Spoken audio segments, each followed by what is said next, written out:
So okay. So നമ്മൾ കുറേ ആയി വീഡിയോകളൊക്കെ ചെയ്തിട്ട്. സോ ഏകദേശം ഒരാഴ്ചയ്ക്ക് അടുത്തായി. കുറച്ച് ബിസി ആയിപ്പോയി. അതുകൊണ്ടാണ്. സോ നമ്മൾ ഇന്നത്തെ വീഡിയോയിലൂടെ എന്താ നോക്കാൻ പോകണമെന്ന് വെച്ച് കഴിഞ്ഞാൽ, ഇന്നത്തെ വീഡിയോയിലൂടെ നമ്മൾ നോക്കുന്നത് നെക്സ്റ്റ് വീക്കിലെ കുറച്ച് ട്രേഡ് അപ്ഡേറ്റ്സും കാര്യങ്ങളൊക്കെയാണ്. സോ നമ്മൾ പ്രീവിയസ് വീക്കിൽ ട്രേഡ് അപ്ഡേറ്റ്സും കാര്യങ്ങളൊക്കെ നോക്കുന്നുണ്ടായിരുന്നു. സോ പ്രീവിയസ് വീക്കിൽ മാർക്കറ്റ് ഫുൾ ഫ്ലക്ച്വേഷൻ ആയിരുന്നു. സോ മാർക്കറ്റിൽ ഫുൾ മാനിപ്പുലേഷൻ നിറഞ്ഞതായിരുന്നു. സോ ഞാൻ ഗോൾഡിൻ്റെ ഒരു സംഭവം കാണിച്ചു തരാം. നമുക്ക് ഗോൾഡിലൊരു ട്രേഡ് കിട്ടിയിട്ടുണ്ടായിരുന്നു. സോ ഈ ഒരു റേഞ്ചിൽ നിന്നാണ് ആ ട്രേഡ് കിട്ടിയിട്ടുണ്ടായിരുന്നത്. അത് എസ് എൽ അടിച്ചു പോയി. സോ ഒരു ട്രേഡേ നമ്മൾ എടുത്തിട്ടുണ്ടായിരുന്നുള്ളൂ, അത് എസ് എൽ അടിച്ചു. ഓക്കെ. സോ ഒരു ട്രേഡും കൂടി എടുത്തിട്ടുണ്ടായിരുന്നു, അതിൻ്റെ ഡീറ്റെയിൽസ് ഞാൻ വരുമ്പോൾ പറയാം കേട്ടോ. സോ ആ ഒരു ട്രേഡ് എസ് എൽ അടിച്ചു. കഴിഞ്ഞ ഒരു $40 നമുക്ക് ലോസ് ആണ് കഴിഞ്ഞ ആഴ്ച. സോ ഇനി നമുക്ക് നെക്സ്റ്റ് വീക്കിലെ കാര്യം നോക്കാം. നെക്സ്റ്റ് വീക്കിൽ ഞാൻ ഒരുപാട് ഓപ്പർച്യൂണിറ്റീസ് കാണുന്നുണ്ട്. സോ ഫസ്റ്റ് തന്നെ നമ്മൾ AUD USDയിലാണ് തുടങ്ങാൻ പോകുന്നത്. AUD USD ഇപ്പോൾ കറൻ്റ്ലി അപ് ട്രെൻഡാണ്. ഓക്കെ. കറൻ്റ്ലി അപ് ട്രെൻഡ് ആയതുകൊണ്ട് തന്നെ മാർക്കറ്റ് ഈ ഒരു FEG ഉണ്ടല്ലോ, ഈ ഒരു FEG ഗ്യാപ്പ് മാർക്കറ്റ് എടുത്തിട്ടുണ്ട്. സോ ഈ ഒരു FEG ഗ്യാപ്പ് എടുത്തത് കൊണ്ട് തന്നെ മാർക്കറ്റ് എന്ത് ചെയ്യാൻ, ഈ ഒരു മേളിലോട്ട് പോകാനുള്ള സാധ്യത വളരെ കൂടുതലാണ്. ഓക്കെ. സോ ഇപ്പോൾ ഇവിടെ വന്നിട്ട് ഒരു പ്രാവശ്യം റിജക്ഷൻ അടിച്ചു, രണ്ടാമത്തെ പ്രാവശ്യം അതേ ഡയറക്ഷനിൽ വന്നിട്ട് അവിടുന്ന് റിജക്റ്റ് ചെയ്യുന്നുണ്ട്. സോ നമുക്ക് ഇവിടെ നിന്ന് ഒരു കൺഫർമേഷൻ നോക്കിയിട്ട് നമുക്ക് ഇവിടുന്ന് വേണമെങ്കിൽ എൻട്രി ഇടാം. സോ നമ്മൾ ഈ ഒരു ഡയറക്ഷനിൽ നമുക്ക് എൻട്രി ഇടാം. അതേപോലെ തന്നെ നമ്മൾ ഈ ഒരു ഡയറക്ഷനിൽ നിന്ന് എൻട്രി ഇട്ട് കഴിഞ്ഞാൽ ഇവിടെ എവിടെ കൺഫർമേഷൻ കിട്ടാൻ നോക്കണം. സോ നമ്മൾ 5 മിനിറ്റിൽ പോയി നോക്കിക്കഴിഞ്ഞാൽ ഈ ഒരു ഡയറക്ഷനിലാണ്, അതായത് 64,200 കേട്ടോ. സോ 64,200 എവിടെയാണ് വരുന്നത്. ഓക്കെ. ഈ ഒരു ഡയറക്ഷനിലാണ് ആ ഒരു സംഭവം വരുന്നത് കേട്ടോ. സോ ഈ ഒരു ഡയറക്ഷനിൽ നമ്മൾ എന്താണ് ട്രേഡ് ഓപ്പറേറ്റ് ചെയ്ത് കഴിഞ്ഞാൽ നമ്മൾ ഈ ഒരു ഇതിലാണ് SL വയ്ക്കുക. സ്റ്റോപ്പ് ലോസ് ഇവിടെ വെച്ചു, എന്നിട്ട് ടേക്ക് പ്രോഫിറ്റ് ഇതിൻ്റെ മേലെ കൊണ്ട് വയ്ക്കുക. സോ ഇത് ഏകദേശം 1:2 റേഞ്ച് ട്രേഡാണുള്ളത്. നമുക്ക് ഇവിടുന്ന് ഇങ്ങനെയാണ് കിട്ടുക.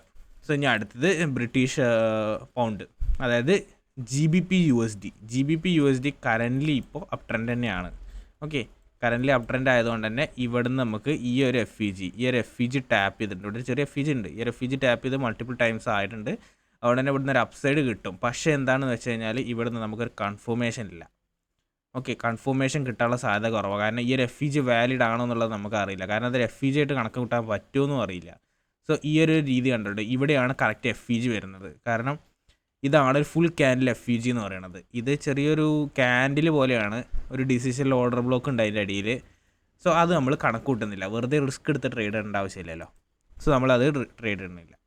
ഇനി അടുത്തത് USD JPYയിലാണ്. USD JPYയിൽ ഇത് കഴിഞ്ഞ ആഴ്ച കഴിഞ്ഞ തിങ്കളാഴ്ച നമ്മളിത് ടാർഗറ്റ് അടിച്ചതാണ്. ഓക്കെ. ടാർഗറ്റ് അടിച്ച് കഴിഞ്ഞു. ഇപ്പോൾ മാർക്കറ്റ് റിട്ടേൺ ഇറങ്ങി വരുന്നുണ്ട്. ഈ റിട്ടേൺ ഇറങ്ങി വരുന്നത് നമുക്ക് എവിടെ ഈ ഒരു ഡയറക്ഷൻ വരെ നമുക്ക് നോക്കാം. ഇത് ചിലപ്പോൾ ഒരു റീടെസ്റ്റ് ആയിട്ട് മുകളിലോട്ട് തന്നെ കയറിപ്പോകാനുള്ള സാധ്യത നമ്മൾ കാണുന്നുണ്ട്. കാരണം ഇതൊരു സ്വിങ് ആയിട്ട് നമുക്ക് കൂട്ടാൻ പറ്റും. ഓക്കെ. സോ ഇതിൽ നമ്മൾ ഒരു ട്രേഡ് എന്ന് പറയാൻ മാത്രം നമ്മൾ നോക്കുന്നില്ല. ഇനി GBP JPY ആണ്. GBP JPYയും USD JPY ഏകദേശം സെയിം ആണ്. അതുകൊണ്ട് ഇതിലും നമ്മൾ നോക്കുന്നില്ല. ഇനി യൂറോ USD ആണ്. യൂറോ USDയിൽ നമ്മൾ ഓൾറെഡി ഒരു ട്രേഡ് ഇട്ട് വെച്ചിട്ടുണ്ട്. ഓക്കെ. സോ ട്രേഡാണിത്.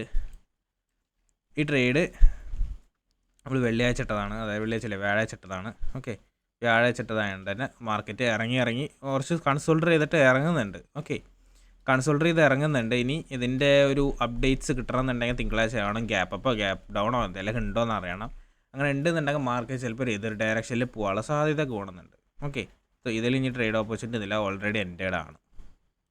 പിന്നെ നമുക്കുള്ളത് USD CADയിലും ഒരു ട്രേഡ് എൻറ്റേഡ് ആണ്. പക്ഷെ അത് B അടിച്ചു, അതായത് ബ്രേക്ക് ഈവൻ വെച്ചത് അടിച്ചു. നമ്മൾ ഫസ്റ്റ് ടാർഗറ്റും അടിച്ചു, ബ്രേക്ക് ഈവനും അടിച്ചു. ഫസ്റ്റ് ടാർഗറ്റ് ഏകദേശം ഈ ഒരു ലെവലിലായിരുന്നു ഉണ്ടായിരുന്നത്. ഫസ്റ്റ് ടാർഗറ്റ് അടിച്ചു, $20 കിട്ടി.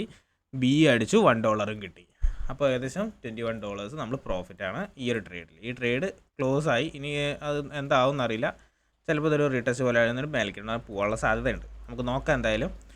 ഇനി ഗോൾഡിൽ നമുക്കൊന്നും പറയാൻ പറ്റില്ല. കാരണം എന്താ വെച്ചാൽ ഗോൾഡ് ഓൾറെഡി ഈ ഒരു ഓർഡർ ബ്ലോക്ക് 4 ഹവറിലെ ഈ ഒരു ഓർഡർ ബ്ലോക്ക് ടാപ്പ് ചെയ്തിട്ട് അടിയിലോട്ട് വന്നിട്ട് ഈ ഒരു FEG ഉണ്ടല്ലോ, ഈ ഒരു FEG ടാപ്പ് ചെയ്തിട്ട് ഇനി മുകളിലോട്ട് തന്നെ പോകുമെന്നറിയില്ല. സോ ഇതൊരു കൺഫ്യൂഷൻ സ്റ്റേജാണ്. ചിലപ്പോൾ ഇത് ഇവിടെ വന്നിട്ട് ചിലപ്പോൾ ഈ ഒരു ഡയറക്ഷനിൽ തന്നെ വന്നിട്ട് ഒരു റീടെസ്റ്റ് പോലെ തന്നിട്ട് വീണ്ടും അടിയിലോട്ട് തന്നെ പോകാനുള്ള സാധ്യതയുണ്ട്. എന്തായാലും തിങ്കളാഴ്ച ആകുമ്പോൾ ഗോൾഡിൻ്റെ കാര്യം നമുക്കൊരു കൺഫർമേഷൻ എന്നുള്ള രീതിയിൽ പറയാൻ പറ്റുള്ളൂ. ഓക്കെ. സോ ഗോൾഡിൻ്റെ കാര്യമൊക്കെ നമ്മൾ ഡീറ്റെയിൽ ആയിട്ട് ചെക്ക് ചെയ്യേണ്ടത് തന്നെയാണ്. ഡീറ്റെയിൽ ആയിട്ട് ചെക്ക് ചെയ്തിട്ട് നമ്മൾ തിങ്കളാഴ്ച ഗ്രൂപ്പിൽ അപ്ഡേറ്റ് ചെയ്യും. ഇനി ബിറ്റ്കോയിൻ്റെ കേസ് പറയുകയാണെങ്കിൽ ഒന്നും പറയാനില്ല. Bitcoin up ട്രെൻഡാണ്. ബിറ്റ്കോയിൻ ഇതാ നമ്മൾ ട്രേഡ് ഇട്ടിട്ടില്ല, ഇതൊരു ടെസ്റ്റിങ്ങിൻ്റെ ഭാഗമായിട്ട് ഇട്ടതായിരുന്നു. സോ ഇവിടെ നമുക്ക് FEC ഇല്ല, ഒന്നുമില്ല, ഒരു തേങ്ങയില്ല. ഓക്കെ. സോ നമ്മൾ ഇവിടുന്ന് ജസ്റ്റ് ടെസ്റ്റിങ്ങിൻ്റെ പോലെ ഒരു പുതിയൊരു സംഭവം ഇതാക്കണ പോലെ ഇട്ടതാണ്. സോ അത് പൊന്തിയിട്ട് താഴ്ന്നു പൊന്തി താഴ്ന്നു അങ്ങനെ പോകുന്നുണ്ട്. മാർക്കറ്റ് 24 hours ഓപ്പൺ ആയതുകൊണ്ട് 24/7 ഓപ്പൺ ആയതുകൊണ്ട് തന്നെ മാർക്കറ്റ് എന്താണ് നല്ല കണ്ടീഷനിൽ തന്നെ പോകുന്നുണ്ട്. സോ നമുക്ക് നോക്കാം എന്താവില്ല എന്നുള്ളതൊക്കെ നമ്മൾ നോക്കാം. അറിയില്ല, നോക്കാം എന്തായാലും. ഓക്കെ. സോ ഗൈസ്, നമ്മൾ എല്ലാ കറൻസീസും നമ്മൾ നോക്കുന്നത്, എല്ലാ കറൻസീസും, എല്ലാ അസറ്റും, എല്ലാ ക്രിപ്റ്റോയും, എല്ലാ കമ്മോഡിറ്റിയും എല്ലാം നമ്മൾ ചെക്ക് ചെയ്തിട്ടുണ്ട്. സോ നിങ്ങൾക്ക് ഇനി ഏതെങ്കിലും കറൻസി വേണമെന്നുണ്ടെങ്കിൽ കമൻറ്റ് ബോക്സിൽ എടുത്താൽ മതി. നമ്മൾ ഗ്രൂപ്പിൽ അതിനെക്കുറിച്ചുള്ള ഡീറ്റെയിൽസ് ചെക്ക് ചെയ്ത് തരാം. സോ ഗൈസ്, ഇന്നത്തെ വീഡിയോ ഇത്രയേ ഉള്ളൂ. നമ്മൾ നെക്സ്റ്റ് വീക്കിൽ ട്രേഡിൻ്റെ കാര്യങ്ങളൊക്കെയാണ് നമ്മൾ നോക്കിയത്. ഓക്കെ. സോ ഏകദേശം നമുക്ക് എന്താണ് 1-2 കറൻസിയിൽ നമുക്ക് ട്രേഡ് ഓപ്പർച്യൂണിറ്റീസും കാര്യങ്ങളൊക്കെ ഉണ്ട്. സോ നമ്മൾ ഡിസ്കോഡ് ഗ്രൂപ്പിൽ ജോയിൻ ചെയ്യാത്തവർ ജോയിൻ ചെയ്തോ. അതേപോലെ തന്നെ വാട്സപ്പ് കമ്മ്യൂണിറ്റിയിൽ ജോയിൻ ചെയ്യാത്തവർ ജോയിൻ ചെയ്തോ. വാട്സപ്പ് കമ്മ്യൂണിറ്റിയാണ് ഒന്നും കൂടി ആക്റ്റീവായിട്ടുള്ള കമ്മ്യൂണിറ്റി. സോ ലിങ്ക് ഡിസ്ക്രിപ്ഷനിൽ കൊടുക്കാം, ജോയിൻ ചെയ്തോ കേട്ടോ. സോ നമ്മൾ വീഡിയോ മറക്കാതെ തന്നെ ലൈക്ക് ചെയ്യുക, അതേപോലെ തന്നെ ചാനൽ സബ്സ്ക്രൈബ് ചെയ്യുക. സോ ഇത്രയും കാര്യങ്ങളും പറഞ്ഞുകൊണ്ട് നമ്മൾ ഇന്നത്തെ വീഡിയോ നിർത്തുന്നു. നമ്മൾ നാളെ പുതിയൊരു വീഡിയോ ആയിട്ട് വരും. അതുവരേക്കും ബൈ.